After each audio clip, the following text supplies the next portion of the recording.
皆さんこんにちは。一つのプラモデルを3つの動画に分け、完成までを収録しているプラモの時間。いつもご覧いただきありがとうございます。お正月といえば初日の出。1年の始まりということもあり、初日の出にふさわしいキットをご用意。今回のキットは当時のヤンキーに絶大な人気を誇った430グロリア。屋根をぶった切ったり、竹槍マフラーを装備したりといきたいところですが、自分好みの大人で渋い仕様で制作してまいります。早速グロリアはどんな車だったのか紐解いていきましょう。初代グロリアが1959年に発売開始され、皇室の車両として使われるなどを得て、4代目からはセドリックの姉妹車となり、2つを合わせてセドグロと呼ばれるようになりました。1979年6月、セドグロはフルモデルチェンジを受け、6代目となる430型と呼ばれるタイプに生まれ変わりました。 L20S 型を除くガソリン全車に ECCS と呼ばれるエンジン統合制御システムが導入された初の国産車であり、また日本初のターボエンジン搭載車で、設計方針は快適さと静粛な室内、そして豪華な装備を基本としており、高級サルーンにふさわしい内装はアメ車にも似た雰囲気を持っていました。最上級バージョンにはブロアムの名称が与えられ、中でも 280E はクラス最高のパワーを誇りました。その後1981年4月にマイナーチェンジを受け後期型となります。それでは早速製作開始。今回製作するキットは青島のキット。このキットはずっと昔からあるキットで、サスにはスプリングギミックがあり、このギミックは他のキットにも転用され、シリーズ展開されていました。まずは足回りから仮組みしていきます。ホイールは付属のものですとアメリカンなホイールしか付属していなく、あまり好きではないので、富士見製のフォーミュラーメッシュに変更。マイナスのネジで取り付けていきます。リアにもスプリングギミックがありますので、ひとまず車高を確認するため、このまま組み込んでいきます。ホイールにはシャフトを打ち込み、シャシーに取り付け、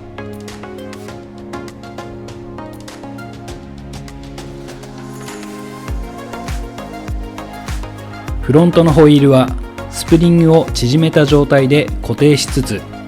パーツを取り付けていきます。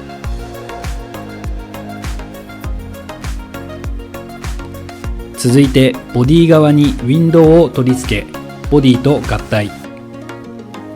その後クリアパーツを取り付け、仮組み完了です。組み立てに関しては特に難しい箇所はなく、車高を好みの車高に変更することと、ボンネットとサイドシルの形状修正のみでもっとかっこよくなると確信しました。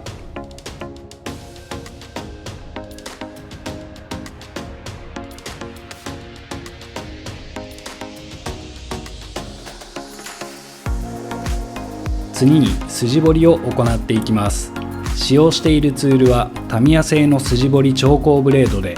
0.15mm の刃を装着したものとタミヤの P カッターとなります。用途としては、調光ブレードは全体的な筋彫り、 P カッターは刃幅が調光ブレードよりも広いので、ドアやボンネットなどの開閉パーツ部分に使用しています。リアルな完成度を追求するにあたり、ボディのパーツそれぞれに対し筋を入れておかないと、塗装を重ねた時に溝が塗料で埋もれてしまい、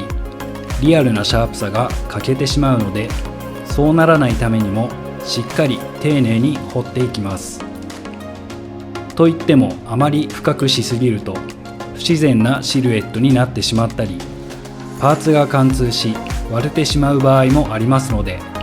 あくまでも軽いタッチでそれぞれ3から5回を目安に。なおかつボンネットやドアなどの開閉パーツ部分は他のパーツとの差を明確につけるためにも P カッターを使い、太めのラインになるよう意識しながらしっかり彫っていきます。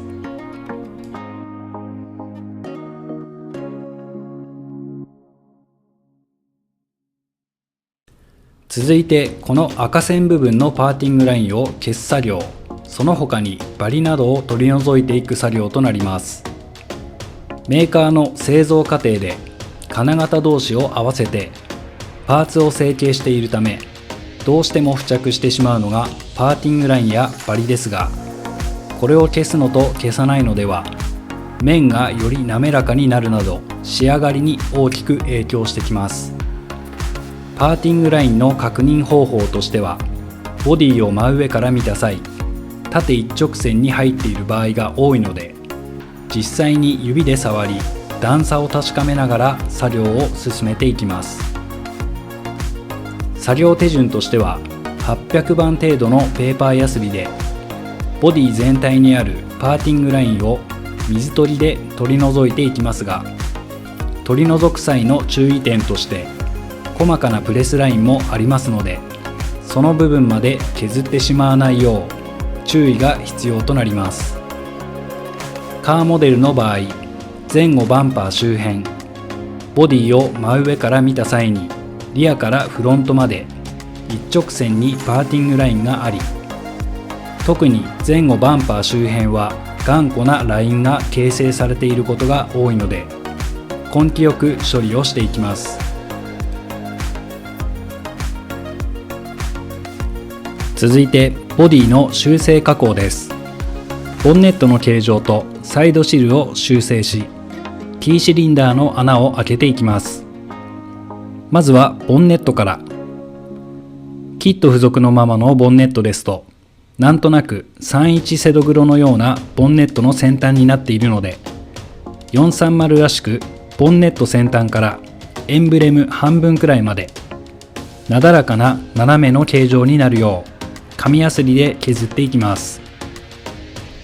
形状をこまめに確認しつつ、320番で削り込み、800番で鳴らしておきました。続いてサイドシルですが、キットそのままの状態ですと実車と見比べた時に縦に長くかっこ悪いので、こちらを修正していきます。ちょうど折れ目がある部分に対しニッパーで少しずつカット。カットした部分を紙やすりで鳴らし完成です。最後に 0.8mm のピンバイスでキーシリンダーとアンテナ取り付け部分とフェンダーミラー取り付け部分に対し穴を開け、ボディの修正加工が完了です。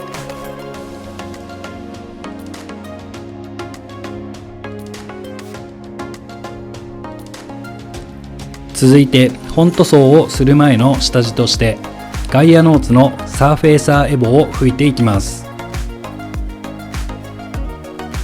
この下地処理は深いツヤのある仕上がりを目的とするのであれば必須作業になります。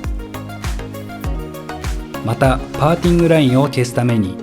ボディ表面を削ったり、ヤスリの跡が残ってしまった場合は必ずサフェーサーを拭いて本塗装の前に表面を滑らかにしておくことが大事です。いかに下地処理で滑らかな表面を作り上げるかが重要なことかと思いますし、下地の段階からこの表面を意識しておくと、後々表面仕上げの工程で時間を短縮できたりするなど効率が上がります。サフェーサーを拭き、パーティングラインも消え、綺麗なボディラインになったことを確認し、次の作業に移っていきますが、今回はここまで。次回はインテリア完成までをお届けする予定です。ご視聴いただきありがとうございました。